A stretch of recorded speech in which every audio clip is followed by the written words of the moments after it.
asumsi di dalam laporan laba rugi gitu ya. Di situ ada penjualan 10%, berarti untuk penjualannya naik 10% pada periode proyeksi. Kemudian rasionya untuk HPP, bantuan HPP-nya 80% dari penjualannya. Pertumbuhan beban operasi 7%. Beban depresiasinya 10% dari saldo aktiva tetap atau gross tahun lalu, karena diasumsikan di sini berdasarkan sisa outstanding aset tetap di periode sebelumnya. Kemudian beban bunganya adalah 17% dari saldo hutang jangka panjang tahun lalu, gitu ya. Kemudian untuk asumsi yang ada di laporan di laporan posisi keuangan atau balance sheet, itu rasio piutang terhadap penjualan. Nah, piutangnya dikaitkan dengan penjualan 8%. Rasio persediaannya dikaitkan dengan HPP 8%. Pembelian aktiva tetap, capital expenditure-nya itu berarti 10.000, 15.000, 10.000. Berarti ini peningkatan aset tetap. Sehingga kalau kita lihat selisih dari periode sebelumnya harusnya 10.000 gitu ya. Tahun 22 dengan tahun 21 berarti 10.000. Tahun 23 dengan 22 15.500. Sehingga akan klop dengan capital expenditure-nya yang meningkat 10, 15, dan 10. Rasio utang lancarnya juga menggunakan HPP gitu ya, sebesar 9%. Dividen payout ratio 80%. Jadi dari net income yang dia peroleh 80%-nya itu menjadi bagian dari dividen. Penambahan utang jangka panjang berarti ini nanti akan sangat berpengaruh kalau kita menggunakan metode ekuitas. Naik 3.000, 4.000, 5.000. Tetapi kita tidak menggunakan metode model ekuitas sebagai model entitas, maka yang perlu adalah data bunga. Nah, namun bunga ini tentunya akan terpengaruh dengan struktur hutangnya, gitu ya. Pergerakan hutangnya ini tentu juga akan mempengaruhi besaran bunga yang harus dibayarkan. Asumsi proyeksi yang lain, asumsi periode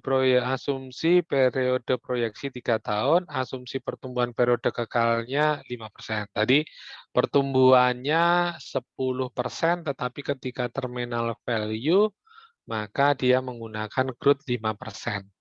Growth 5% ini baru dikenakan untuk pertumbuhan tahun keempat. Itu ya. Untuk pertumbuhan tahun keempat. Kemudian cost of equity-nya 10%, berarti ini bunga hutang misalnya gitu ya, 10%. Cost of debt-nya berapa? Atau yield to maturity kalau menggunakan obligasi 10%, KD-nya berapa? 17%, gitu ya. Cost of equity, ini ada cost of debt. Ini ada tax rate-nya 25%. Nah, ini tentunya kalau Anda menggunakan metode ekuitas, ya cukup menggunakan ini aja. Tetapi kalau Anda tugasnya tadi disuruh menilai model invested capital, maka data KE-nya ini, cost of debt-nya ini juga harus Anda gunakan. Sehingga nanti menjadi cost of capital dengan metode WACC. Dua data ini harus Anda gunakan. Tapi kalau Anda disuruh hanya modelnya adalah model ekuitas, ya Anda menggunakan KE aja. Tetapi kalau Anda disuruh menilai ekuitas tetapi modelnya capital atau invested capital, maka Anda menggunakan dua data ini. Tax rate-nya 25. Nah, tax rate ini tentu akan berpengaruh gitu ya, berpengaruh terhadap apa? Kalau kita hanya mengetahui tingkat I atau bunga, maka kita harus menentukan KD-nya. Satu, tax rate itu berfungsi untuk menentukan cost of debt. Kalau kita hanya mendapatkan data tingkat bunga pinjaman, tidak mendapatkan soal tidak ketahui KD-nya berapa. Terus kemudian ini juga akan berpengaruh terhadap bunga. Bunga ketika menghitung free cash flow to firm atau invested capital. Gitu ya. Nah, bunganya harus yang net tax. Net tax. Ini larinya kemana nanti datanya. Persentase kepemilikan tadi disuruh menilai 10%. Nah, karena minoritas maka ada diskon 25%, diasumsikan juga ada diskon lack of marketability 40%. Nah, ini setelah mendapat satu indikasi nilai dari metode DCF, baru Anda perlu mempertimbangkan ini. Dua hal ini. Oke, itu datanya, asumsinya, dan keterkaitan dengan data yang lain. Nah, pertama kita akan menyusun laporan laba rugi. Penjualannya tadi 200, ya, awalnya di tahun 2021, ini sebenarnya 2021 ini, sorry. Oh, 21, itu 200, tadi pertumbuhannya 10%. Maka Anda naikkan 10% dari tahun 22 sampai 23 selama 3 tahun. HPP-nya tadi sudah ada 80%, berarti 80% dari sale, dia sebagai pengurang. Oke. Laba kotor ya tinggal dikurangkan antara penjualan dengan cost of goods sold-nya. Ketemu 40.000, 44, 48, dan 53. Beban operasional tadi 7%. Ya, atas apa? Tentunya atas ini C terkait dengan ini. Gitu ya. Dari karena pertumbuhan operasional itu sebagai pengurang apa? Dari laba kotor gitu ya. Kemudian ada beban depresiasi sebesar 10%. Ya, kita naikkan. Sebenarnya tadi dari mana? Dari saldo aktiva tetap. Nah, kita harus lihat dulu aktiva tetapnya pertama berapa. Aktiva tetapnya 50.000. Pertamanya 50.000. Ya. Maka dari 50.000 itulah akan naik terus depresiasinya. 10%-nya menjadi 5.000. Di satu sisi, tadi capital expenditure-nya naikkan untuk aset tetap, capital expenditure-nya 10.000, 15.000, 10.000. Artinya apa lo capital expenditure? Capital expenditure itu kan peningkatan atau perubahan terkait dengan aset tetap gitu ya. Berarti periode sebelumnya dan periode sekarang dengan periode sebelumnya selisihnya berapa? Selisihnya 10.000. Berarti tinggal ditambahkan di sini menjadi 60.000. Di sini menjadi 75.000 karena naik 15%.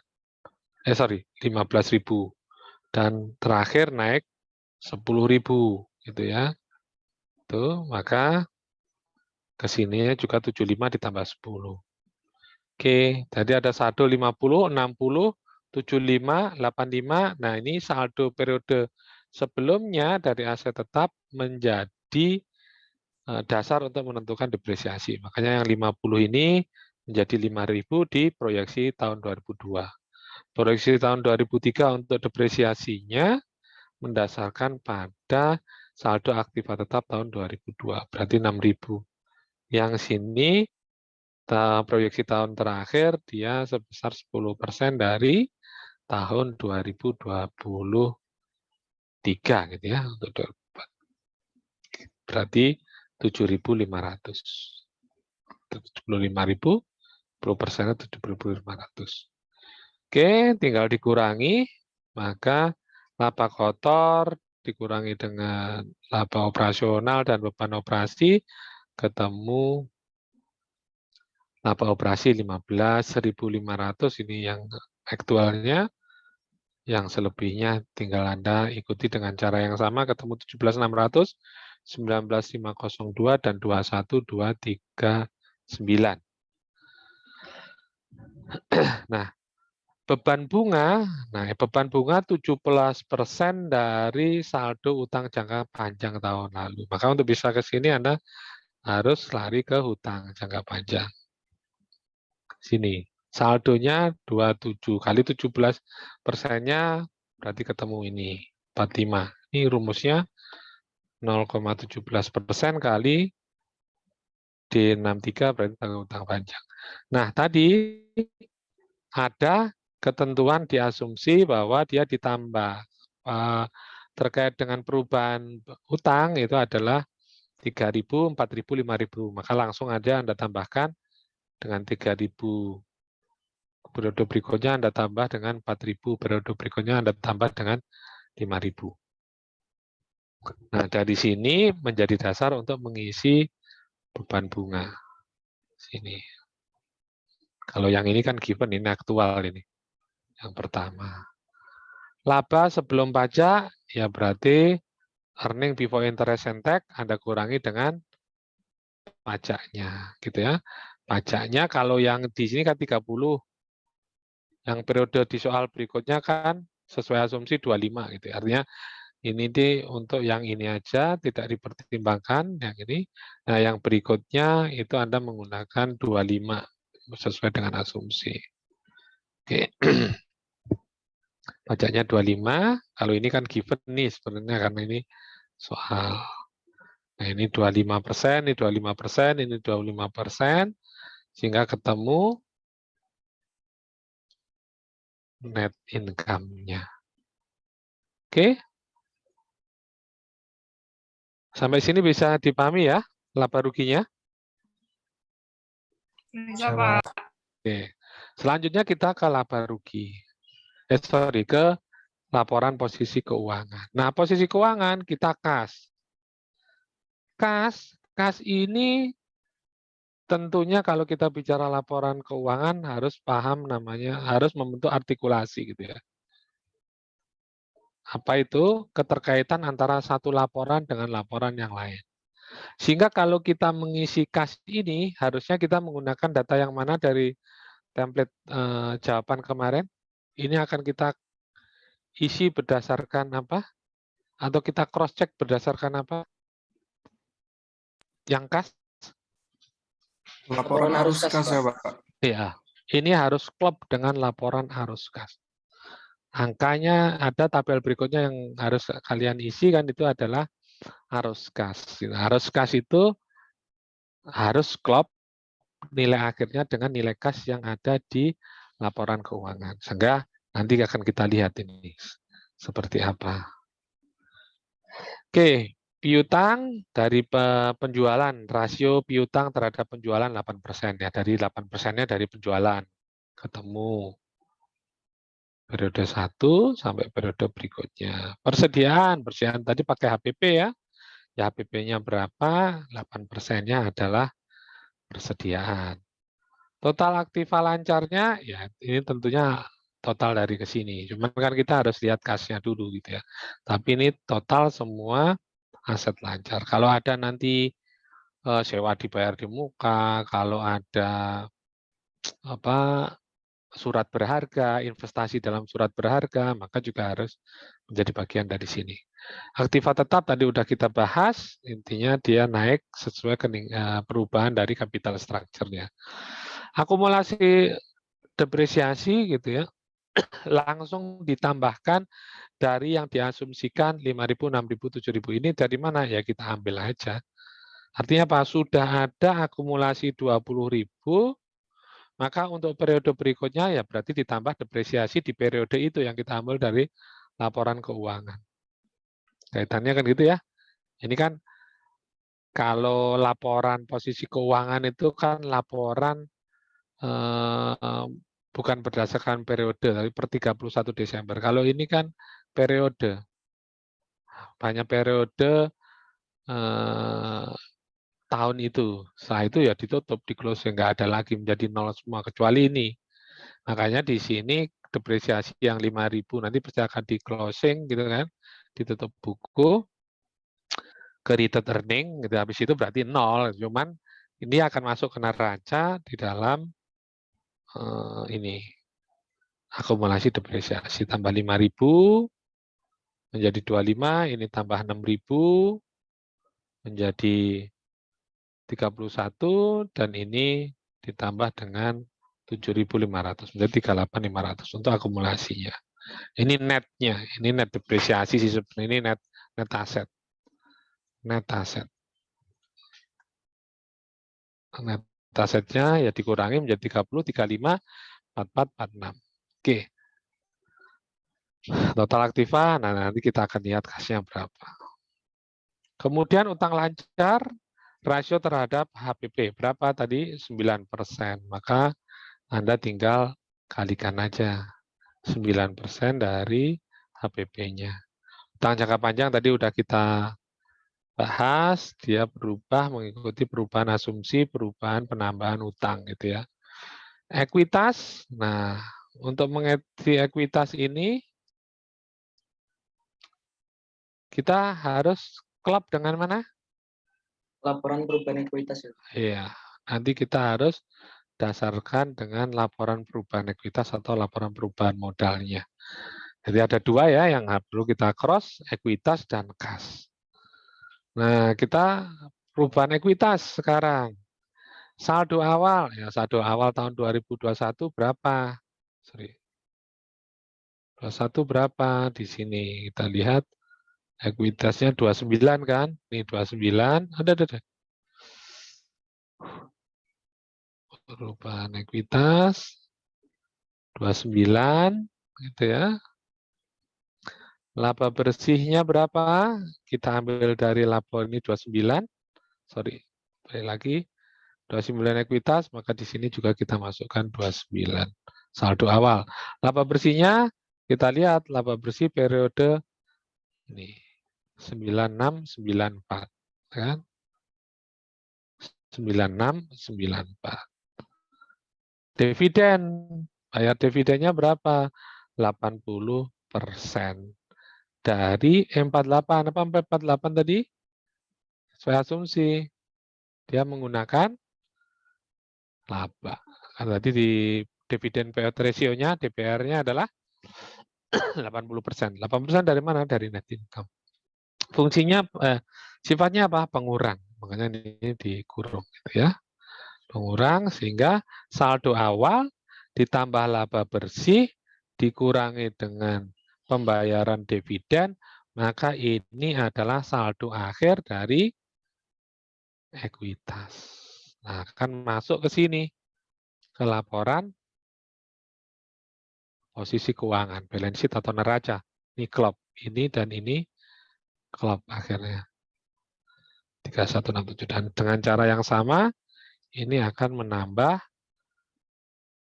atau bukan menambah, atau harus klop dengan laporan ekuitas. Oke, sampai sini artikulasinya bisa diikuti, dipahami? Coba. Oke, selanjutnya kita mengisi kas tadi yang belum terisi. Maka kita harus mengisi arus kas. Kalau bicara arus kas di akuntansi, maka ada 3 jenis kegiatan. Pertama, kegiatan operasi, kedua, kegiatan investasi, keempat, kegiatan berkaitan dengan pembiayaan atau financing. Kegiatan operasi ya terkait dengan operasi day-to-day operation. Nah, jual, pendapatan dari penjualan gitu ya. Biasanya dari mana ya? Jelasnya dari laba bersih ini. Depresiasi, ini kan laba operasi apa? Pengurang atas laba operasi atau atas revenue di periode itu nanti juga akan hilang. Jualnya bisa dengan kredit, itu ya dititik berapa. Yang dijual apa? Persediaan, ya persediaan. Kemudian kenaikan penurunan utang lancar. Ini ke sana, ini kegiatan operasi. Ya kita ambil aja, kalau ini kan udah tahu tuh. Diambil aja dari kegiatan, dari laba rugi. Depresiasinya tadi udah kelihatan 6.000, 6.000, 7.500. Anda masukkan. Kenaikan atau penurunan piutang, ya intinya kita harus tahu piutangnya berapa, naik turunnya berapa. Dari 22 ke 21 nih. Naiknya dari 16.000 ke 17.600. Berarti ada peningkatan piutang, gitu ya. Nih, kenapa pengurang cash? Ya iya, Anda mencatatnya kan pasti karena kaitannya dengan net income kan. Kita bicara net income ini belum tentu ada uangnya. Ketika Anda bicara ada piutang, maka Anda mencatatnya pakai apa? Mencatatnya gimana kalau piutang?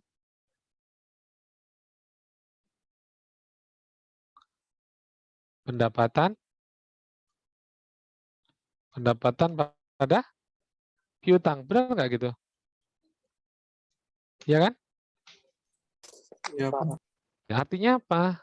Anda sudah mengakui pendapatan, ini akan masuk sebagai bagian revenue di laba bersih. Padahal nggak ada duitnya gitu ya, nggak ada duitnya, maka harus Anda kurangi gitu ya.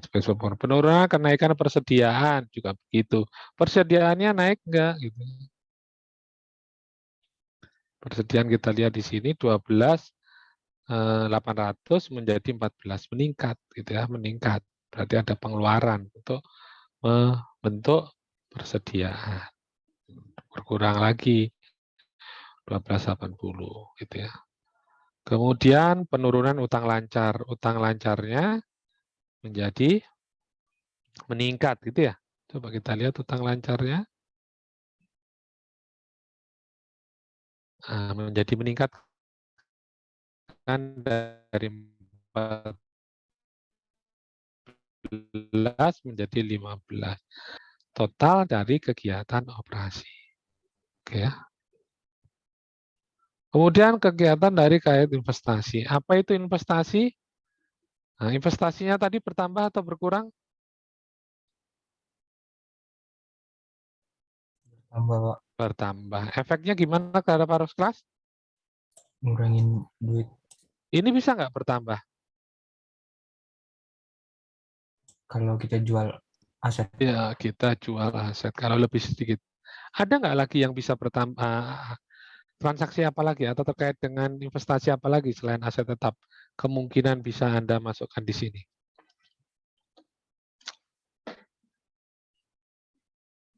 Apa kira-kira? Bunga atas investasi, Pak. Iya.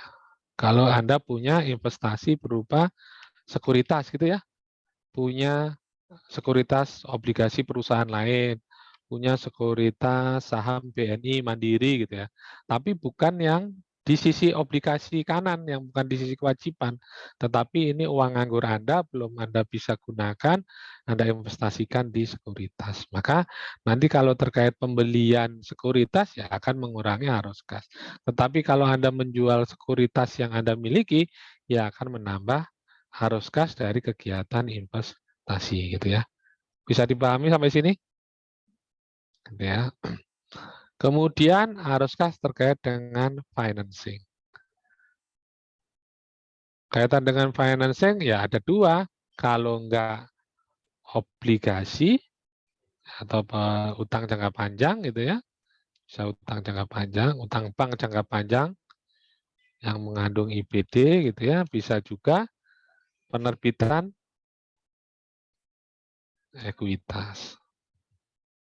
Nah, kalau di sini peningkatan utang jangka panjang meningkat tadi 3.000, 4.000, 5.000, maka menambah arus kas. Pembayaran dividen, ini konsekuensi dari Anda menerbitkan ekuitas dulu yang sudah pernah ada. Maka pembayaran dividen mengurangi cash flow Anda. Nah, bisa jadi nanti Anda ada data apa right issue. Ada penerbitan saham baru. Setelah dulu pernah IPO, kemudian periode berikutnya ada right issue. Nambah lagi kan? Nah, itu juga akan menambah di sini kalau ada data itu ya. Kalau ada data itu. Nah, sehingga dari peningkatan utang jangka panjang dikurangi pembayaran dividen, maka arus kas bersih dari financing menjadi minus sampai 3 periode. Tinggal arus kas bersih segini. Asalnya dari mana? Saldo awal kas. Kita lihat kasnya di tahun 2021. Gitu kan? Kasnya di 2021. 12.808. Ya. 12.808 ini ditambah saldo akhir gitu ya. Dari mana? Dari tadi, dari yang atas tadi, dari arus kas pro operasi, kemudian financing, dan juga dari sisi satunya investing ya, investasi. Oke, arus kas bersihnya hasilnya ini. Gitu ya. Ini sebenarnya jumlah yang ketiganya tadi harus klop dengan yang ini. Ini.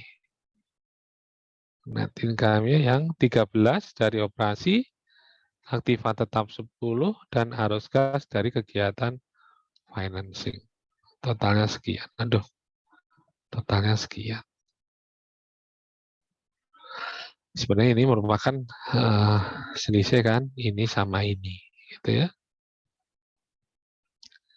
Oke, ini kalau dijumlahkan, saldo kas akhirnya adalah dari arus kas 3 tadi, kalau di sini karena dia minus ya, maka dia akan mengurangi saldo awal.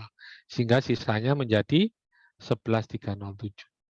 Nah, 11.307 ini dan yang lain, 6871, 9935 ini akan mengisi data di kas. Mengisi data di kas. Nah. Oke, setelah semua terisi, Anda bisa menghitung total aset lancarnya dan bisa menghitung total aset. Nah, ini harus klop dengan total ekuitas dan total liabilitas. Oke, sampai sini bisa dipahami? Bisa ya? Nah, data udah lengkap, Anda disuruh menilai dengan model ekuitas. Sehingga yang diperlukan data apa? Net income, depresiasi, capital expenditure, net working capital, satunya. Kalau itu sama kan? Satunya kalau capital berarti data apa lagi yang digunakan? Interest expense, ya, interest. Semua udah ada kan? Tinggal diambil. Oke, ini kalau mau kan karena kemarin ada template-nya ya udah Anda isi kalau net working capital dari mana? Aktiva lancar. Aktiva lancarnya ambil dari periode ke periode. 22, 23 gitu ya. Ini 21 ini bukan 22, sorry. 21. Kemudian utang lancarnya berapa? Tinggal selisihnya. Gitu ya. Ini selisihnya 27 di tahun 2002 antara aktiva lancar dengan utang lancar, dan ini tahun 2021 selisihnya antara aktiva lancar dengan utang lancar 27. Tinggal lihat selisih 2022 working capital dan 21 working capital. Ketemunya lebih tinggian di periode tahun 21 sehingga turun. Ya, working capital-nya turun atau nilainya minus. Nah, kalau nilainya minus nanti efeknya akan menjadi menambah atau mengurangi, itu yang penting. gitu ya kan. Kemarin ketika bicara capital expenditure atau working capital itu hati-hati, plus minusnya itu nggak mesti min, nggak mesti plus, harus tergantung. Oke, working capital udah bisa ya cara menghitungnya. Cari selisih liabilities, aset lancar dan liabilities lancar periode ini dikurangi selisih aset lancar dan utang lancar periode sebelum ketemu net working capital periode ini, gitu ya, ketemu 61. Oke, kemudian baru kita hitung sekarang laba bersih. Laba bersih tadi sudah ada 964 toh, lihat net income di sini 9694. Kemudian depresiasi masih ingat tadi 5.000. Capital expenditure-nya tadi ada 10.000, 15 dan 10.000. Kemudian interest expense-nya, ingat interest expense-nya harus net tax. Interest expense-nya adalah net tax. Net of tax.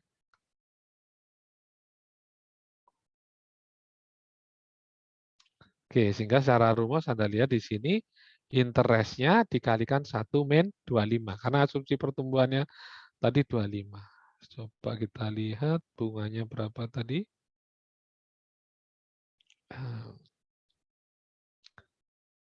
Bunganya di sini ada 5.000 dan 4675.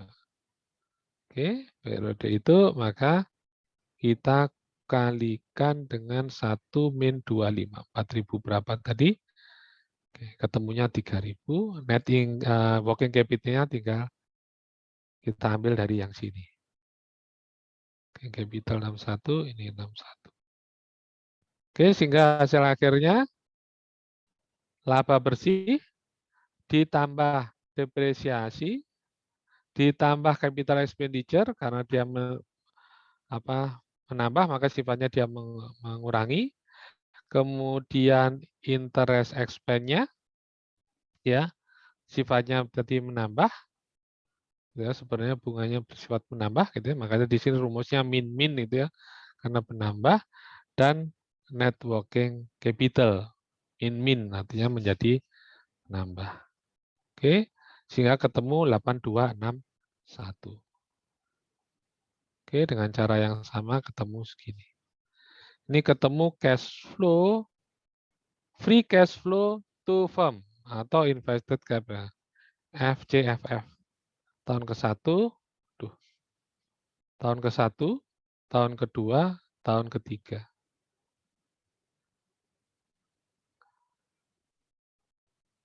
Oke. Proporsinya tadi udah diketahui, lihatnya dari mana? Kan udah diketahui belum proporsinya? Belum, Pak. Belum ya. Pak. Nah, konsepnya ketika menghitung proporsi, basisnya sebenarnya market. Oke, data market ada. Hutang tadi di soal sudah ada, nilai pasar hutangnya 27.500 gitu ya. Market value utangnya 27.500. Sedangkan ekuitasnya tidak diketahui. Sehingga Anda menggunakan nilai buku. Ingat, buka lagi di manajemen keuangan, dikatakan bahwa basis untuk menentukan WACC adalah market value. Cost of capital-nya berdasarkan market value, proporsinya itu berdasarkan market value dari ekuitas dan hutang. Namun dalam prakteknya seringkali susah mendapatkan data itu, maka bisa menggunakan ekuitas. Sehingga kalau di sini nggak ada market value dari ekuitas, maka Anda gunakan nilai yang ada di nilai buku. Nilai buku. Nah, di nilai buku ini yang mana nih? Yang proyeksi atau yang aktual? Aktual, Pak. Aktual. Aktual, itu ya. Anda lihat di sini nilai buku aktual. Atau awal tadi kan ini ya, 29708.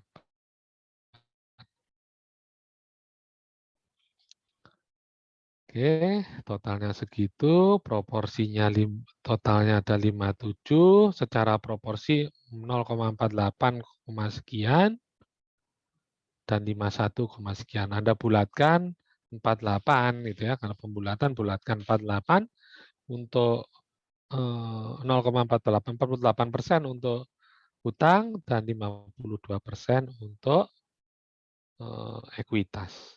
Oke, tinggal WACC di sini Anda lihat. Proporsinya 48 kali D19, D19 cost of debt-nya, gitu ya. Karena ini sudah diketahui cost of debt, gitu ya. Kemudian ditambah 52 kali 52% kali cost of equity 10%. Kalau informasinya di sini bukan cost of debt, artinya cost of debt-nya di sini ada bunga. Nah, ini cost of debt yang digunakan untuk WACC harus dikurangi dengan 1-25. Jadi 17% kali 1-025. Ingat ya, kalau cost of debt-nya harus dikurangi dengan tax. Ketemu 12,25. Sehingga data itu digunakan yang 12,275. 12,75 ini adalah after tax.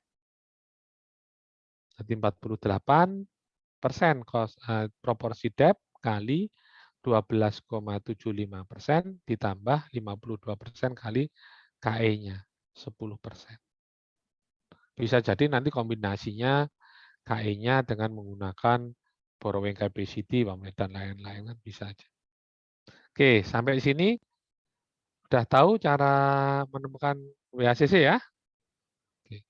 Kita menggunakan WACC. Kenapa? Karena metode Anda capital. Kalau Anda menggunakan metode atau modal ekuitas, maka Anda tidak menggunakan ini 1132, tapi Anda menggunakan yang 10%. Dan ini tidak digunakan. Yang kenaikan modal, perubahan modal, bunga ini tidak digunakan. Bunga ini tidak digunakan dalam menuntut cash flow. Tetapi yang digunakan adalah yang ini, matching in long term debt. Kalau kita menggunakan model ekuitas. Dan cost of capitalnya yang kita gunakan adalah cost of equity yang 10%. Ini nggak berlaku ini. Ini nggak berlaku. Yang ini juga nggak berlaku. Karena baca soalnya hati-hati Anda disuruh cost of capital atau cost of equity. Oke, periode proyeksinya ini present value. Artinya udah dibagi dengan diskon dibagi dengan diskon faktor. Nah, 1 plus I gitu. I-nya udah 1132. Yang ini ketemu 6.842, ketemu 6281. Totalnya present value-nya ketemu 2051. 4. Ini baru present value periode proyeksi. Tinggal ditambah periode terminal value. Tadi pertumbuhan periode kekalnya berapa? 5% ya? Iya, Pak. Oke, 5%. Oke. Oke, sehingga kita menggunakan pertumbuhan 5%. D1 dikurangi 5%. Ini total present value-nya yang sama dengan yang sini ditambah terminal value. Terminal value ini. D125 dibagi 1 plus yang tadi. D121 WACC ini dipangkatkan 3, kan gitu. Periode kekalnya kan kita proyeksikan dulu dinaikkan. Itu ya. Pangkatnya pangkat berapa? Pangkatnya pangkat 3. Oke. Nilai pasar utang jangka panjang, karena ini total nilai perusahaan kan di jumlah ini ditambah dengan ini. Ini tambah dengan ini menghasilkan indikasi nilai perusahaan. Dari mana? Proyeksi ditambah dengan kekal. Oke. Kemudian totalnya adalah nilai perusahaan. Karena modalnya Anda adalah capital, maka dikurangi dengan hutang. Oke. Market value-nya berapa tadi? 27.500. Kemudian temu 100% saham. Anda cuma disuruh menilai 10% saham. Oke, ketemu sekian. Nah, ini dikenakan diskonto. Kita asumsi dikenakan diskonto sebesar 25%. Diskon level of control karena kita cuma 10%-nya. Dan diskon level of marketability sebesar 40%. Sehingga total akhirnya seperti ini. Itu kalau kita menggunakan metode capital, gitu ya. Menggunakan metode capital. Kalau menggunakan metode ekuitas, maka datanya tidak menggunakan bunga, tapi ini yang dirubah. Kemudian menggunakan KI ini, ya, dan tidak perlu dikurangi dengan hutang. Tapi di sini indikasi nilainya udah dikasih nilai ekuitas langsung. Kalau Anda menggunakan model ekuitas. Dan tidak perlu menggunakan ini. Ini misal aja ya, misal. Sehingga akan 124. Tentunya nggak 124 itu ya. Lebih kecil dari 124. Itu kalau menggunakan metode capital. Kalau ekuitas, ya nggak perlu data ini. Oke, sampai sini bisa dipahami? Izin bertanya, Iya, Pak. Mbak. Iya, silakan. Yang dalam menghitung KD itu dari cost of debt yang sudah diketahui memang harus dikali 1 mintek ya, Pak? Gimana, Mbak? Iya, karena konsep sebenarnya kalau dari definisi di sini KD ini adalah tingkat suku bunga. Kayak gitu ya. Kan di sini ada action itu artinya apa? Cost of, sebenarnya kalau kita bicara cost of debt itu kan tingkat pengembalian yang diinginkan oleh investor. Nah, merujuk ke mana? Kalau YTM, kalau obligasi berarti YTM, kalau pinjaman bunga bank ya bunga. Jadi asumsi ini di sini itu sebenarnya bunga. Nah, kemudian karena pajak itu menjadi deductible income, ada tax sheet di sana, maka ketika menghitung cost of debt-nya itu harus dikurangi dengan pajak 1 mintek. Gitu ya. 1 mintek sehingga ketemunya ini. Harus, Pak? Iya, memang harus. Tapi bukan masalah KD harus dikurangi optek, bukan itu sebenarnya. Artinya kan Pak ini kok istilahnya KD. Artinya harus dipahami KD ini adalah required rate of return bagi pemegang, bagi kreditur. Nah, yang diinginkan apa? Krediturnya apa dulu? Kalau dia obligasi, maka YTM. Kalau perbankan, maka dia bunga. Nah, dalam menghitung WACC, maka itu harus dikalikan dengan 1 mintek. Karena dia, kalau kita belajar manajemen keuangan, bahwa bunga itu ya, bunga pinjaman itu menjadi deductible income. Ada tax sheet. Makanya mesti dikurangi 1 mintek. Harus iya. Itu menjawab nggak, Mbak, ini, Mbak?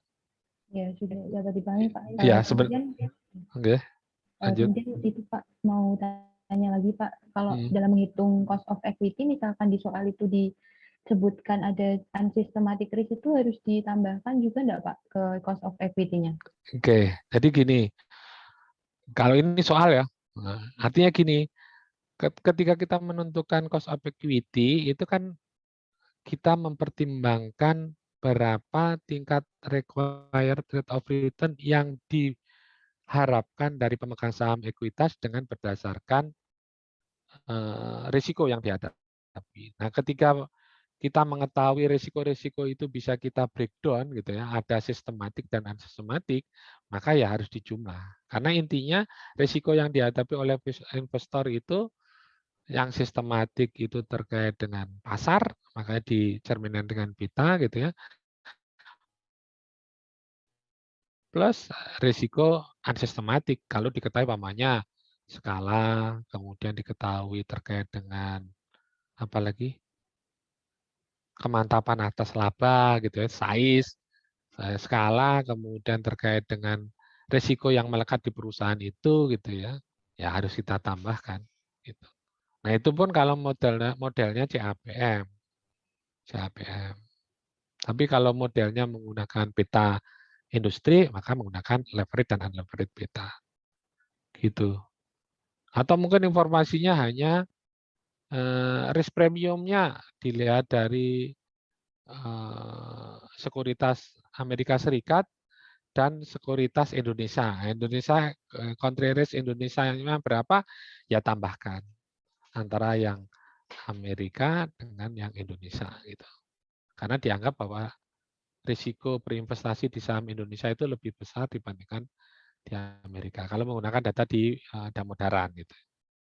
Itu pun modelnya tetap model metode CAPM. Cuman data premiumnya dia melihat data yang ada di Damodaran, membandingkan antara US sekuritas, risiko sekuritas di Amerika Serikat ditambah dengan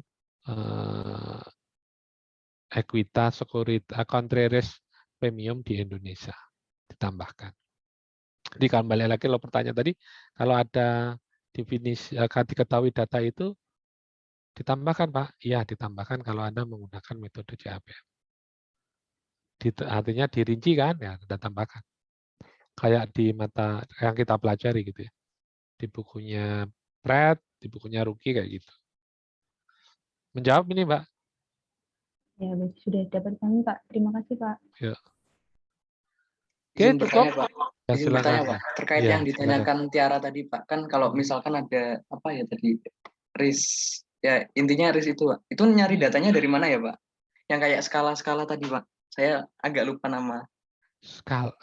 Yang risk scale apa tadi Pak? Bapak yang Bapak jelasin barusan itu loh. Yang ngitung CAPM. Apa namanya? Oh, yang itu tadi. Barusan ya Pak. Iya. Okay. Itu nyari datanya dari mana Pak? Oke. Nah, ini praktek yang di tempat kita ya Mas. Yang tempat kita itu justru yang banyak digunakan paling gampang karena metode yang menggunakan build up ya, artinya memerinci satu persatu. Kayak Anda belajar di manajemen di penilaian properti, di situ ada apresiasi, depresiasi, kenaikan harga, kemudian risiko atas manajemen kan gitu ya. Kan susah. Dan kita sudah belajar kemarin datanya di Indonesia perlu kajian. Masih ingat? Susah. Maka kalau saya bilang, Pak datanya dari mana? Itu jarang digunakan, Mas. Secara teoritis seperti itu. Sehingga dalam prakteknya sering banyak yang menggunakan pakai datanya Bloomberg itu tadi. Datanya Damodaran. Nah kalau Pak datanya dari mana? Nah, kan di Ruki disampaikan kita suruh melakukan kajian tersendiri. Berarti gimana? Ya kita membuat riset seberapa besar risiko terkait dengan kemantapan laba. Artinya seberapa jauh pengaruh fluktuasi laba yang mantap terus tumbuh ini ya terkait dengan risikonya. Gitu. Artinya kalau praktek pun Anda buka di laporan di laporan penilaian MAPI, jarang yang menggunakan itu. Dia pasti menggunakan yang Damodaran. Oke, menjawab nggak ini? Menjawab Pak. Berarti yang kita biasa gunakan itu yang Damodaran yang apa namanya? Default country default country risk premium. Iya itu. Sama yang default country spread itu ya Pak. Iya. Anda pernah buka laporan penilaian KJPP nggak? Rata-rata pakai itu. Walaupun kadang-kadang penilai juga mengakui itu belum tentu bukan tentu nggak relevan ya, artinya seberapa jauh validitasnya ya itu. Makanya ada yang dipakai ada 2. Kalau nggak pakai ini, pakai beta unlevered beta itu, yang industri itu. Yang menyesuaikan struktur modal perusahaan kita sama nggak dengan struktur modal perusahaan sana dari sisi resiko. Yang kemarin kita menggunakan beta leverage di unleveredkan dulu dengan 1 mintek kali proporsi WD per BE. Masih ingat nggak? 2 itu yang biasanya digunakan. Gitu. Oke, menjawab nggak ini? Menjawab, Pak. Terima kasih banyak. Gitu ya. Saya sendiri kalau yang kajian saya sendiri belum tahu ya, artinya risk premium terkait dengan skala, terus terkait dengan ini, karena memang prakteknya jarang yang menggunakan itu.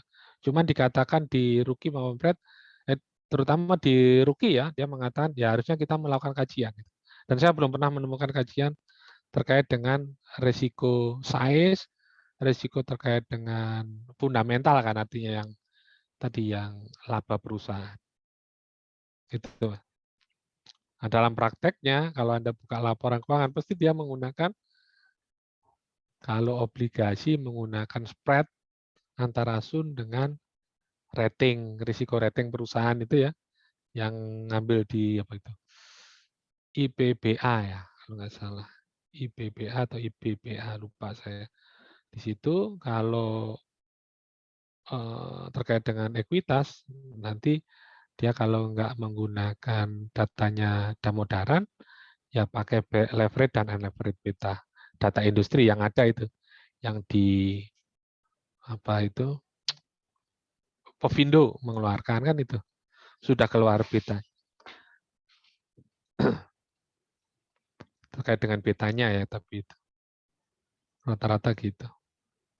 Betanya nggak ngitung, betanya pakai yang diterbitkan di unleveraged dikali premiumnya, ya itu tadi default spread terkait dengan kontra risk premium itu ya, antara kita dengan di Amerika. Sovereign default spread. Oke. Menjawab, Mas? Saya izin, ya menjawab, Pak. Izin bertanya lagi, Pak. Kalau soal beta, Pak.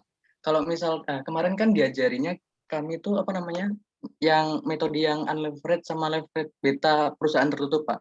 Nah, kalau di perusahaan terbuka, apakah bisa langsung ambil, misal ada di Pevindo gitu, bisa langsung apa harus rata-rata industri juga, Pak?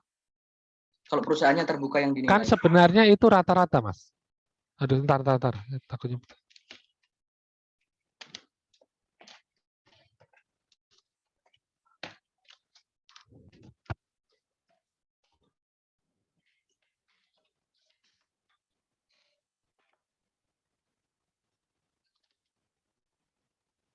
Oke. Halo? Kalau perusahaan tertutup kan tetap susah kan kalau kita menggunakan perusahaan tertutup. Artinya perusahaan tertutup pun bisa menggunakan terbuka kan. Dan dasarnya rata-rata. Kalau terbuka pun ya rata-rata. Artinya rata-rata, kemarin kan kita cuman di buku itu kan satu kan. Ketemu 6,3 atau berapa itu, saya lupa itu di slide. Tapi sebenarnya 6,3 itu harusnya dari rata-rata. Jadi Anda unleveraged dari perusahaan yang resikonya sama, kan Anda di awal sudah menentukan mana sih perusahaan yang memiliki resiko dengan kita sebagai pembanding, gitu kan? Nah, itu Anda cari datanya semua, kemudian Anda unleveraged-kan, ketemu unleveraged masing-masing perusahaan, ya di rata-rata. Baru kemudian disesuaikan dengan struktur modal perusahaan kita. Gitu. Jadi tetap rata-rata yang memiliki resiko relatif sama dengan perusahaan kita. Gitu, Mas. Jadi nggak satu. Terus kalau misalkan perusahaan terbuka itu juga pakai rata-rata itu juga, apalang misalkan kan perusahaannya betanya ada di Pevindo gitu, Pak. Apakah bisa langsung diambil? Apakah ya tetap perusahaan di terbuka rata-rata. tersebut pakai rata-rata? Kan kenapa rata-rata? Sebenarnya kan itu kaitannya dengan belum tentu struktur modalnya kan sama itu satu perusahaan dengan perusahaan yang lain. Iya kan? Dan termasuk struktur modal kita pun juga nggak sama, makanya perlu di re-refresh kembali. Tetapi ketika memilih, apakah perlu di rata-rata? Iya, kan karena kita mendapatkan lebih dari satu. Kemudian struktur modal antara satu perusahaan dengan perusahaan yang lain kan nggak sama. Iya nggak? Saya nggak yakin Mandiri sama BRI sama BCA yang dia struktur modalnya sama, saya nggak yakin. Jarang yang sama. Antara proporsi hutang sama sahamnya itu loh, sama ekuitasnya belum tentu sama. Walaupun secara risiko, total size perusahaannya, Anda melihat sebanding dari sisi apa? Size-nya, Anda lihat dari apa? Total aset. Total asetnya sama, tapi struktur modalnya belum tentu sama. Itu. Oke. Terima kasih, Pak. Oke, cukup. Saya belum masuk materi semester ini. Nanti kuisnya gimana ini? Ada kuis saya. Tanya. Oke ya, cukup ya. Pak. Tapi paham ya, Pak, izin memastikan nanti sih Pak. Pak. Ujian keluar kayak gini. Bukan, terkait dengan KD nih Pak. Saya Ya, bingung gimana? istilahnya aja sih Pak. Berarti kalau Oke. misalnya di soal tuh nanti keluarnya KD, itu tetap harus kita kurangkan dengan teks dulu ya Pak? Iya, gitu aja deh. Gampangnya ya itu ya. Nanti artinya kan yang ngajar saya. Artinya sebenarnya bukan KD ya, Mas. Cost of debt itu adalah berapa tingkat pengembalian yang diharapkan kreditor gitu ya. Ya kalau bank ya bunga, kalau obligasi YTM. Nah, karena itu pembayaran bunga itu efeknya ke pajak, maka harusnya dikurangi 1 min tax. Gitu ya tuh KD. Tapi bisa jadi perkali ada yang menyebutkan KD kali 1 min tax itu KD. Ada yang gitu kan? Di buku manajemen keuangan kan menyebutnya bunga itu sudah KD dia. Gitu. Tapi intinya Anda paham lah. Paham nanti kalau Anda ngerjakan soal ya Anda perjelas saja. Tapi kalau ada KD dan teks udah kalikan dengan 1 min teks. Tapi artinya itu kan urusan menjawab. Tapi yang penting itu konsep Anda harus tertanam. Ini sebenarnya ketika menghitung WACC itu interest-nya itu harus saya apakan. Kenapa kok begitu? Itu aja yang penting, gitu ya. Jangan dikacaukan dengan istilah KD. Gitu. Artinya Anda harus tahu KD ini masih berbentuk belum 1 min tax atau sudah 1 min tax. Sudah gitu aja. Itu yang lebih penting menurut saya. Kalau ujian nanti bisa Anda perjelas. Gitu ya. Ada yang mengasumsi KD atau enggak. Izin Oke, ada memastikan, lagi? izin memastikan Pak, ini kan sebelumnya udah pernah dikumpul ya Pak tugasnya. Berarti untuk GCR yang barusan nggak perlu dikumpul lagi ya Pak Ya tugasnya. betul, nggak usah.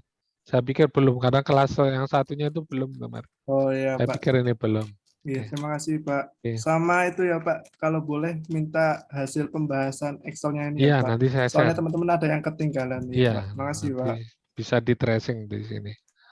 Angkanya dari mana. Tapi yang jelas konsepnya. Iya Pak. Supaya Makasih, Pak. kalau dirubah dikit nggak bingung. Oke, nanti ujiannya seperti ini gitu ya. Jadi Anda familiarkan dengan seperti ini. Artinya kalaupun Anda bekerja nanti juga harusnya bentuknya juga kayak gini kalau membuat proyeksi nggak sederhana kayak kalau selama yang kita pelajari gitu ya. Oke, sekarang ini. Nah, materi kita sebenarnya kan ini nih terakhir, rekonsiliasi, premi, dan nilai.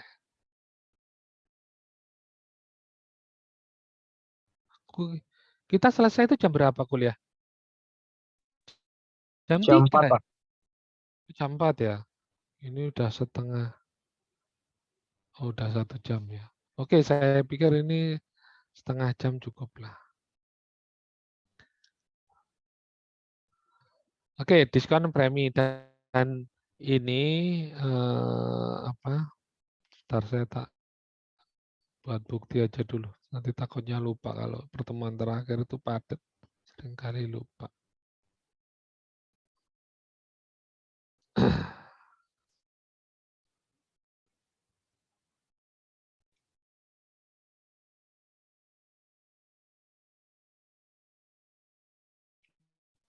58. Oke, lanjutkan. Jadi ingat, bicara penentuan nilai akhir itu harus kita perhatikan, perlu nggak kita menerapkan diskon maupun premi. Ketika bicara diskon itu ada dua, diskon lack of marketability ataupun diskon lack of control. Kalau diskon lack of marketability itu bicara mudah tidaknya dia dikonversi gitu ya. Dikonversi menjadi uang tunai dengan relatif cepat, singkat dan biaya yang murah. Konsepnya seperti itu. Artinya apa? Dia bisa diperjualbelikan dan sehingga bisa menjadi uang tunai. Nah, selama ini seringkali kita bicara saham yang tertutup akan selalu, bukan akan selalu, mesti diskon gitu ya, pasti diskon. Tapi kalau terbuka nggak perlu didiskon. Nah, ketika awal kita belajar kan seperti itu ya. Karakteristik perusahaan tertutup itu pasti susah dijual, sehingga perlu diskon. Padahal kalau kita mengacu ke aturan OJK, artinya apa? Perusahaan terbuka pun ada yang didiskon. Terbuka. Itu pun ada yang didiskon. Jadi artinya apa? Ketika bicara penerapan diskon dan premi, tidak hanya sekedar bicara karakteristik perusahaan ini yang tertutup. Saya bertanya, perusahaan terbuka, tapi kemudian Anda melihat perusahaan ini tidak pernah bayarkan dividen, atau hanya sekian tahun membayarkan dividen setelah sekian tahun, atau labanya fluktuatif. Saya tanya, kira-kira itu menjadi salah satu pertimbangan Anda jadi beli enggaknya? Iya enggak? Iya kan? Kalau dividennya selama 10 tahun baru sekali, kemudian labanya juga ternyata enggak bagus-bagus amat, saya yakin Anda berpikir untuk membeli saham ini, bisa jadi Anda enggak jadi beli. Artinya apa? Kalau begitu, ketika bicara diskon dan premi itu tidak hanya bicara diskon lack of marketability, tidak hanya sekedar bicara karakteristik tertutup. Kalau yang tertutup iya, dia tidak mudah dijual belikan. Kenapa? Biasanya di ADART-nya ada klausul. Kalau menjual harus persetujuan pemilik yang lain. Atau yang bisa beli cuman pemilik yang ada di perusahaan itu, gitu ya. Sehingga dia susah dikonversi. Namun kalau baca di Biosoft dikatakan ada yang menambah tingkat lebih tinggi terkait dengan kenapa lebih tinggi gitu ya. Pemberiannya bisa jadi 20, rentangnya sampai 40 misal ini. Nah, apa yang menjadikan Anda 20 sampai 40? Berarti kan bisa 21, 25. Nah, yang menjadi pertimbangan bisa ini. Tadi salah satunya memperoleh izin dari pemegang saham sebelum dijual ke pihak lain. Wah, ini berarti semakin lebih mempersulit. Historis pembayaran dividen. Aduh. Ini. Pembayaran dividennya nggak mantap. Bahkan tidak pernah membayar dividen, lebih besar.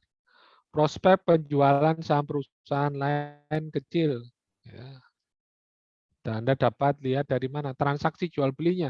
Anda beli saham, saat tertentu Anda ingin lihat data historis sih, wah ternyata nggak pernah ada transaksi. Pasti Anda mikir-mikir, jangan-jangan kalau saya beli ini dijual ya nggak ada yang beli gitu ya.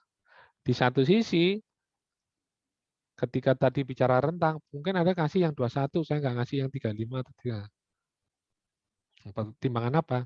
Terdapat pasar pembeli untuk saham yang dinilai. Itu transaksi penjualannya aktif, pembayaran dividennya yang baik, penjualan sahamnya juga harganya cenderung naik. Tidak terdapat batasan penjualan. Sehingga semua itu akan memperkuat pembeli dalam mengambil keputusan gitu ya. Makanya kalau kita merujuk ke aturan OJK, perusahaan terbuka itu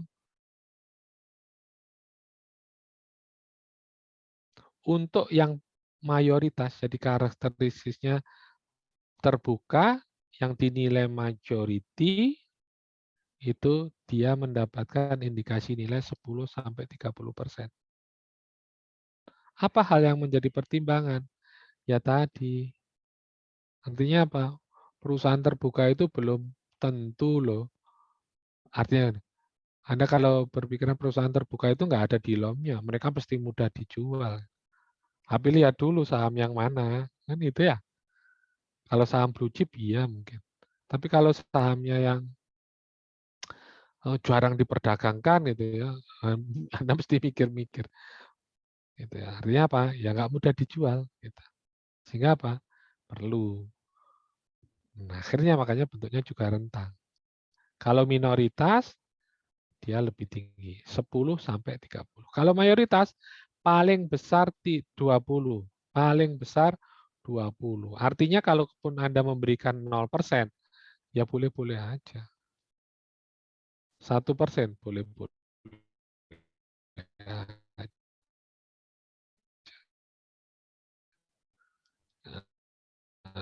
Selama ini kita mengasumsikan kalau belajar gitu ya, di literatur ya udah, cenderungannya kalau tertutup dapat dikenakan. Kalau enggak, ya enggak, karena bisa 0 memang gitu ya. Tergantung kita sebagai penilai.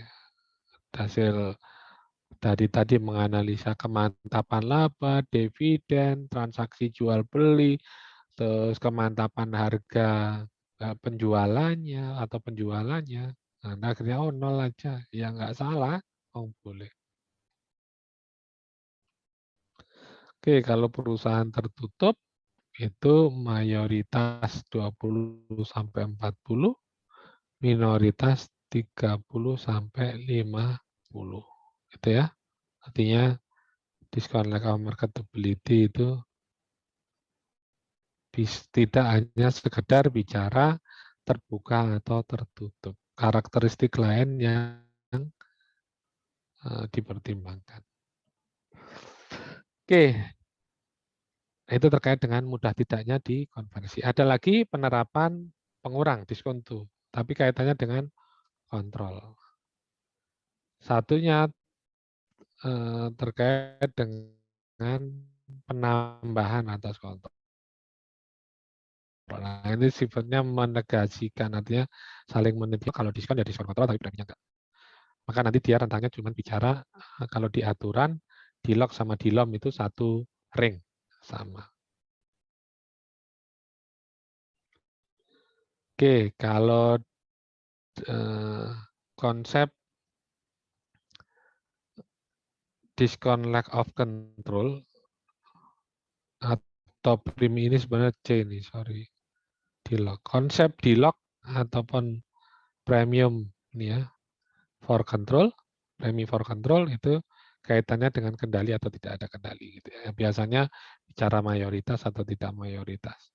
Walaupun kalau Anda baca detail nanti di bukunya Fred ya kita harus menelisik benar seberapa jauh punya kontrol tingkatan itu ya. Ada tingkatan yang 100, ada di atas 50, ada yang 50, ada di bawah 50, ada yang 25, ada yang 10 gitu.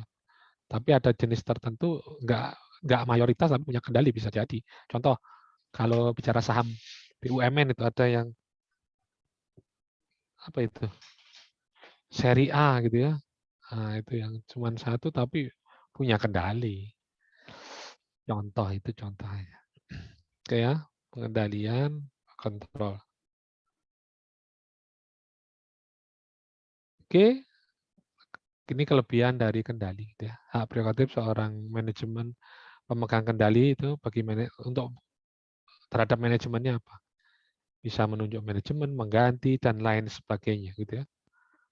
Aksi manajemen pun bisa berdasarkan rapat umum pemegang saham perlu menggabung, mengakuisisi, pembayaran dividen dan lain-lain. Kenapa mayoritas itu lebih disukai, gitu ya. Nah, kalau perusahaan terbuka, premi maupun diskon itu 20-35. Kalau perusahaan tertutup 30 sampai 70%. Nah, lebih tinggi gitu ya. Lebih tinggi. Oke, itu terkait dengan diskon lack of control dan premi of control. Intinya dia hanya berkait dengan ada tidaknya kendali terhadap perusahaan nanti ya. Oke.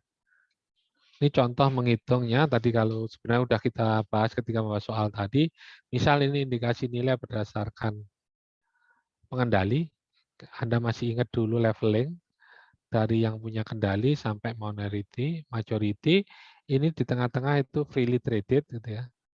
Minority tetapi mudah dipasarkan. Ini yang di bursa gitu, freely traded ya, bursa. Baru yang udah minority tapi tertutup. Minority interest unmarketable. Gitu ya. Maka tata urutannya juga seperti ini. Kalau melakukan penerapan, maka yang pertama tetap pengendalian, yang terakhir baru marketabilitasnya itu ya. Jadi urutannya dari indikasi mayoritas, Anda kurangi untuk minority, misal 40% berarti kurangi 4 pada posisi menjadi $6. $6 ini minority yang freely traded. Sehingga kalau umpamanya untuk yang penerapan, oh ini perlu dikasihkan dilem, gitu ya. Baru kemudian Anda terapkan dilem 40%-nya berarti 2,4. Sisanya menjadi 3,6. Nah, ini kalau minority unmarketable. Ini yang paling level yang paling rendah dari leveling dulu kita udah belajar gitu ya. Oke, sehingga apa? Bagaimana penerapannya? Ingat kembali penyertaan yang dinilai. Berarti ini subjek penilaiannya. Atau objek penilaiannya, ada yang nyebut begitu. Kalau buku biasanya subjek. Kalau di DJKN itu objek gitu ya. Tapi sama, subjek sama objek itu artinya apa yang kita nilai gitu ya. Nah, ini kaitannya dengan tujuan. Tujuannya itu menghasilkan apa indikasinya? Mayoritas. Oke. Modal indikasi nilainya berarti ini bicara metodenya atau pendekatannya. Karena metode pendekatan itu menghasilkan indikasi tertentu. Kalau tujuannya menilai mayoritas, metode yang Anda gunakan sudah mayoritas, ya udah nggak perlu mempertimbangkan premi kendali. Nggak perlu minoritas, karena memang tujuannya mayoritas. Tapi diskon marketability bisa diterapkan. Ya, walaupun perusahaan terbuka juga, karena tadi bicara tentang dividen, kemantapan laba, dan lain sebagainya. Kalau tujuannya mayoritas, menggunakan guideline publicly traded company method atau pasar perbandingan harga pasar di bursa, gitu ya. Maka kan nggak klop nih, nggak matching. Tujuannya mayor, dapatnya minor, sehingga perlu ditambah premi kendali. Minoritasnya enggak, tujuannya bukan itu. Tapi marketabilitasnya iya. Kemudian ada minority menjadi tujuan atau subjek yang Anda nilai tadi. Objek penilaiannya nanti indikasinya minoritas. Anda menggunakan metode aset atau menggunakan metode DCF. Secara umum indikasinya adalah mayoritas, pada disuruh minoritas, maka Anda kasih diskon minoritas supaya sesuai dengan tujuannya. Premi diskon lack of marketability-nya mungkin Anda bisa terapkan dengan mempertimbangkan tadi. Nah, kalau minoritas, ini dua-duanya enggak, Tetapi marketability-nya tetap bisa Anda pertimbangkan. Jadi balik lagi kalau bicara diskon level marketability tidak hanya bicara sekedar tutup atau terbuka. Karena ada faktor lain.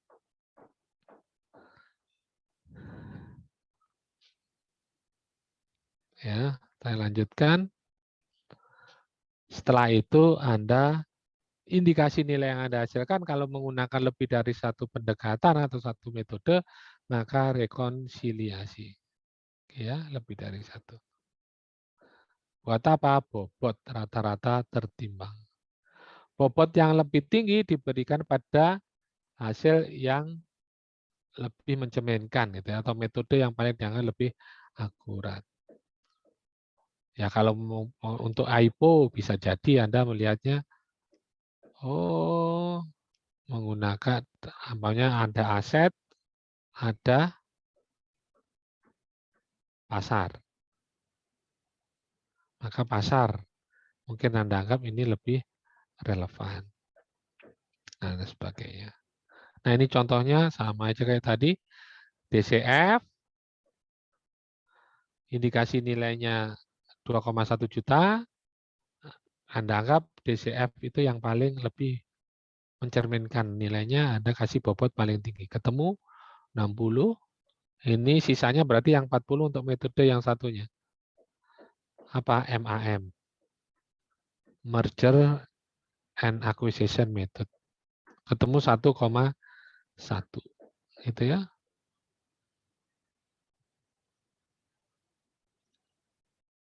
Oke, dikalikan. Dikalikan. Ketemu 120.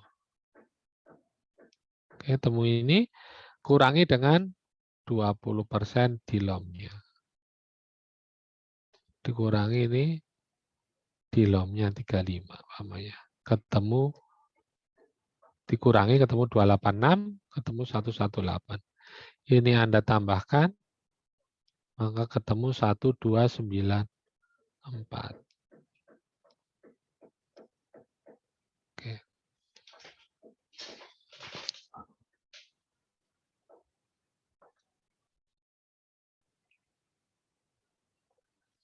Oke, udah ketemu kesimpulan nilai. Kesimpulan nilainya adalah tuangkan dalam laporan. Sebagai bentuk apa? Ya, komunikasi pada pemberi tugas.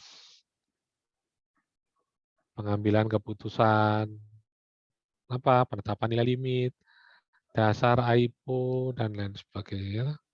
Bagi Anda, bentuk pertanggungjawaban kepada penerima tugas. Sebagai alat pengawasan. Artinya siapa? Laporan kalau di DJKN itu dari KPKNL dikirim ke Kanwil. Dari Kanwil dikirim ada yang kalau Kanwil kirim ke pusat. Di internal kantor ada namanya organisasi seksi kepatuhan internal. Dia yang menjamin bahwa prosedur pekerjaan kita sudah sesuai SOP. Dia yang akan memeriksa laporan penilaian kita. Sudah sesuai SOP enggak? Dan mereka membuat berita itu sudah sesuai, tidak sesuai. Nanti kalau Kanwil gitu ya, Kanwil untuk melakukan pembinaan pengawasan, maka dia akan turun ke KPKNL, kemana dulu? Ke KI. KI sudah melakukan apa? Sudah melakukan pemantauan enggak ke sini gitu ya. Oke, jadi intinya laporan keuangan tujuannya untuk seperti itu. Oke. Oke, ini intinya kalau komunikasi itu tentu Anda melakukan analisa, mengumpulkan dan mengolah data, terakhir menarik kesimpulan. Sehingga kalau begini, laporan keuangan, laporan penilaian itu harus mencerminkan apa yang Anda lakukan.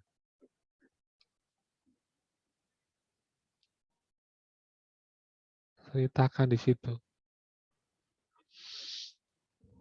Maka harus nyambung. Kalau Anda menggunakan namanya BACC, metodenya apa? Oh, Anda menggunakan tadi Cost of equity-nya menggunakan CAPM. Nah, data yang ambil dari mana? Damor. Oke. Ini semua harus dijelaskan. Kemudian caranya seperti apa? Nanti angkanya harus sama dengan deskripsi itu harus sama dengan worksheet Anda.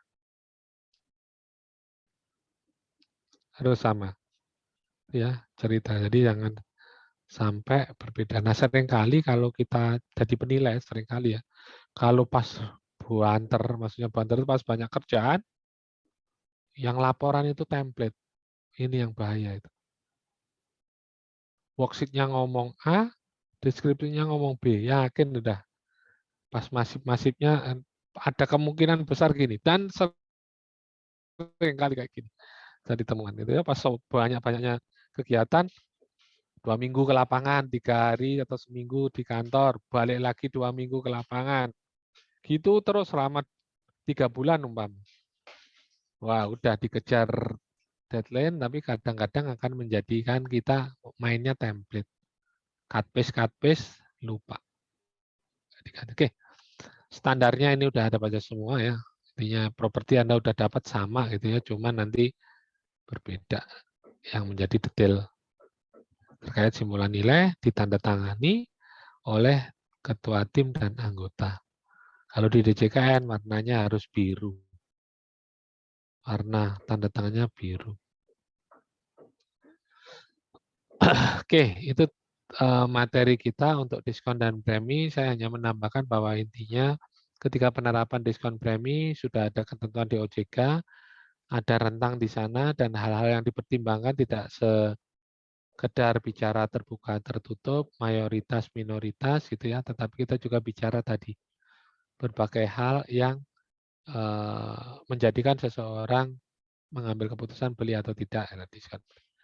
Gitu. Kalau bicara premi dan kendali, maka kita harus benar-benar baca tentang klausula-klausula yang ada di saham itu. Gitu ya. Makanya kalau kita bicara mencari data itu, data apapun terkait dengan sejarah saham, terus sejarah kepemilikan, anggaran dasar dan anggaran rumah tangga itu menjadi penting gitu ya. Tidak hanya sekedar laporan keuangan. Mungkin Anda menyusun saat ini hanya mendasarkan laporan keuangan saja.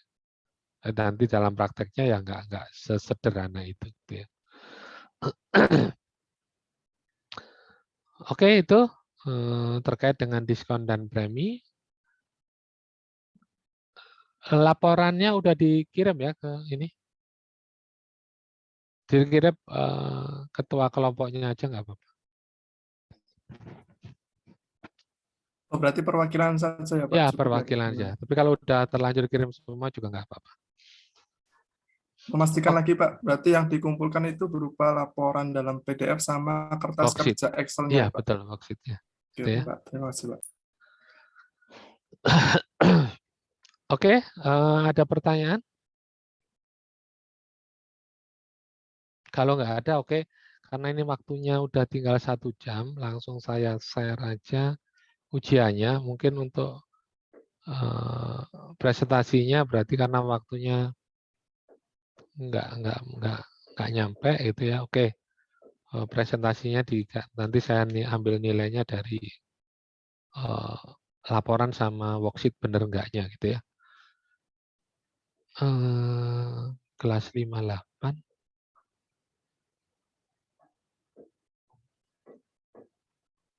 Ini pas pukul 5:01 di waktu saya ya, di laptop saya.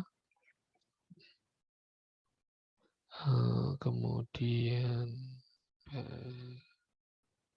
kuis, kita kuis ya.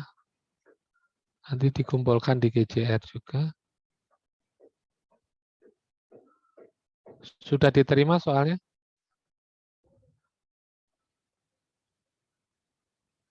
Sudah, Pak. Nah, itu.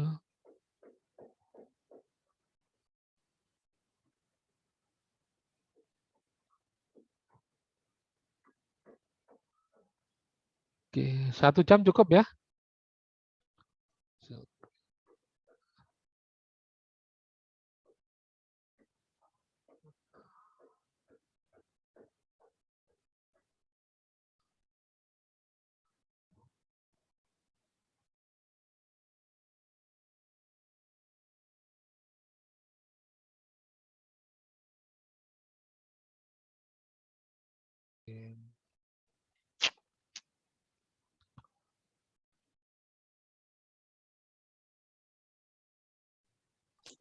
Izin bertanya, Pak.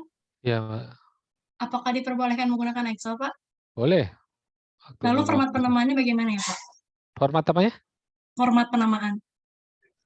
Format penamaan apanya, Pak? Eh, Oh, file filenya Excel. atau file nama aja, nama itu nama sama nomor urut absen itu lebih cepat. Jangan NPM, kalau NPM saya pusing. Baik, Pak. Terima kasih, Pak. Absensi aja.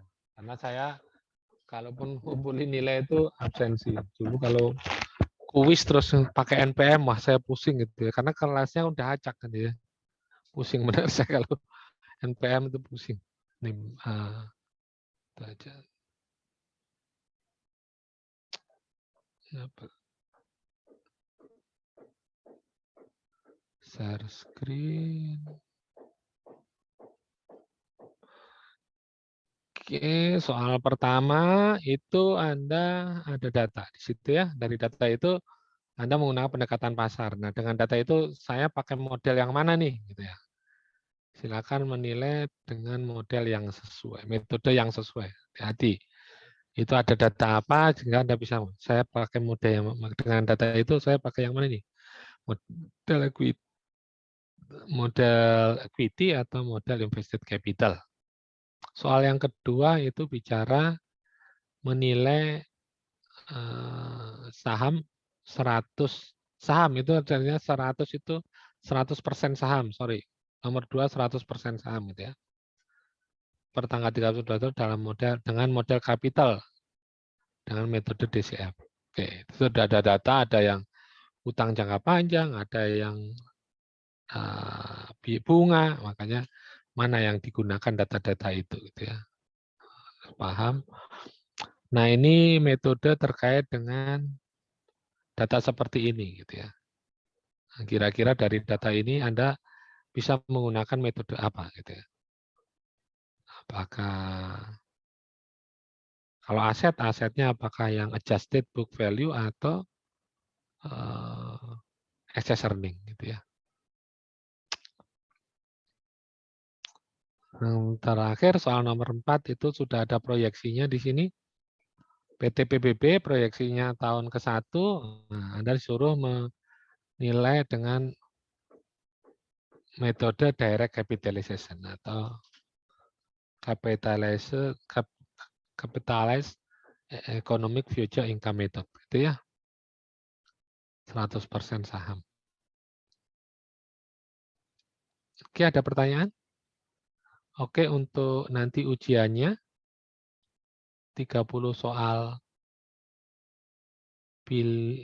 ganda. Terus ada 4 soal gitu ya. Tapi milih nanti IC dan 2 kasus. 2 kasus. Salah Pak, satunya kira-kira boleh minta tambahan waktu nggak, Pak, kerjanya, Pak?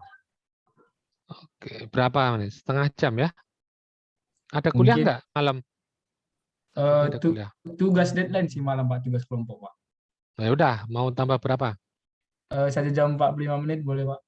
1 jam 45 menit. Berarti sampai jam 4.45 ya? Oke, Pak. Oke, GCN-nya saya buka 4.45.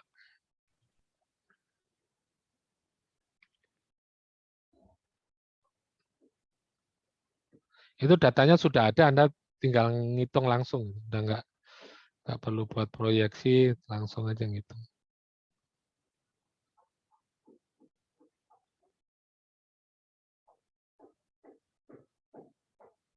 Pak, izin bertanya, Pak. Iya, Mas. Terkait dengan soal nomor 2 itu berarti kita nggak melakukan proyeksi lagi kan, Pak? Nomor 2, sebentar. Nomor 2 itu yang ini kan. Iya, ini enggak. Ini kan udah datanya semua. Itu ada data tahun proyeksi 22, 23, 24. Tinggal Anda menggunakan model yang sesuai. Modelnya diminta DCF. Iya, silakan. Pertanyaan lagi yang di nomor 1, yang market value interest bearing debt itu emang dalam jutaan ya, Pak? Bukan dalam ribuan? Yang mana? Yang di tabel keduanya, Pak. Nomor 1 tabel kedua.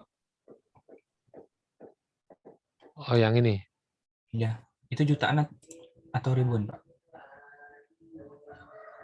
Bentar Mas. Ini nanti. Oh, ini aturan ribuan ini Mas. Ini karena segini sih market value tuh book value interest bearing debt.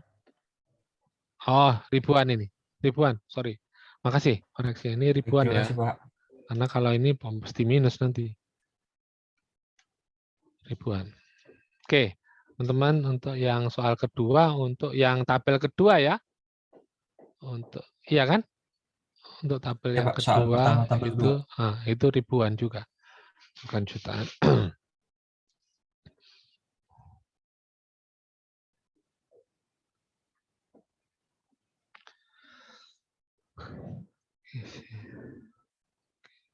CR -nya.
-16.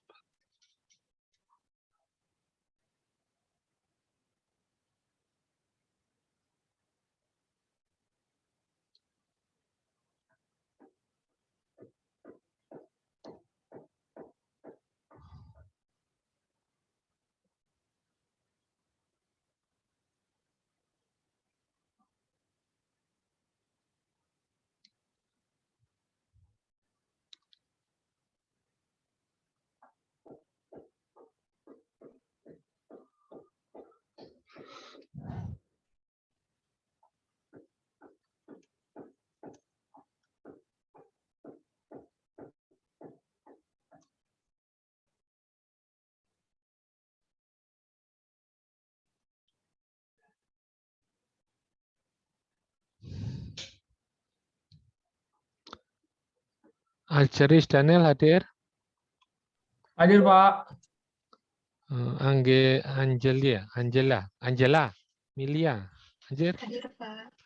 Agitya, Hadir, Pak. Anung Pramudia, Hadir, Pak. Yusri Adiningsih, Hadir, Pak. Dandi Enggah, Hadir, Pak. Dewa Ardiansyah Adani, Hadir, Pak. Erika Deviana, Hadir, Pak. Fitriana Suci, Hadir, Pak. Gilang Prayoga, Hadir, Pak. Ogi Bagus, Hadir, Pak. Manimbul Papahan,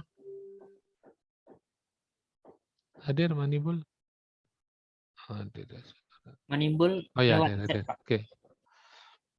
Terus Muhammad Iqbal, Hadir, Pak. Muhammad Taufik, Hadir, Pak. Muhammad Abdul Rozak, Hadir, Pak. Muhammad Fadil, Hadir, Akbar, Pak. Hadir, Pak. Muhammad Fahri, Hadir, Pak.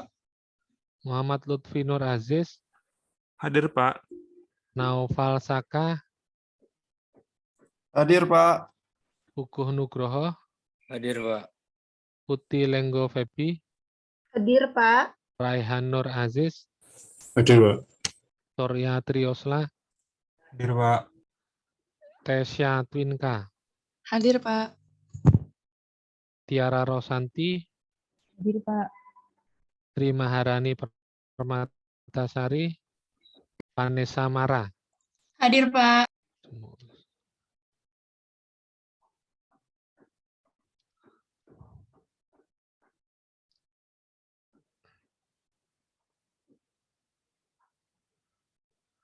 Oke, sudah saya buatkan untuk pengumpulannya di Google Classroom. Oke, selamat mengerjakan. Saya akhiri. Terima kasih perhatiannya. Selamat ujian.